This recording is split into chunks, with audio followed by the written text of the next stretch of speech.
The warden heard a strange sound. He tore open the poster. He discovered the prisoners were digging a tunnel. The prisoners' first escape attempt failed, but soon they came up with a new plan. While the warden was away, the prisoners loaded the iron balls from their shackles into a cannon. Then they fired them out, one after another. Finally, they shot themselves out too, but unfortunately, they ran straight into the returning warden. The escape failed again. The prisoners then tried to escape through the toilet. They didn't expect to run into the warden using the bathroom. After several failed attempts, they decided to try astral projection. Their souls instantly left their bodies. They finally regained their freedom. Seeing this, the warden pulled out lipstick. He gave them CPR. Soon all the prisoners' souls were pulled back. But the prisoners still didn't give up. One of them knocked out a guard. He put on his uniform. His companion hid inside the outfit. The bizarre appearance left the other guards stunned. Just then, one prisoner was using the toilet. The smell accidentally drifted into the outfit. Unable to stand the stench, the prisoner threw up right in the warden's face. The warden couldn't take it anymore. He locked them up for good. The prisoners thought escape was impossible. Suddenly they heard a guard whistling on the roof. So they sent an envelope to the roof in a bubble. The moment the guard opened it, the prisoners were teleported there.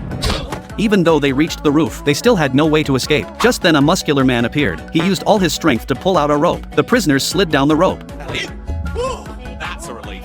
I feel 100 pounds lighter. But as soon as they landed, they were ambushed. It turned out their buddy had betrayed them.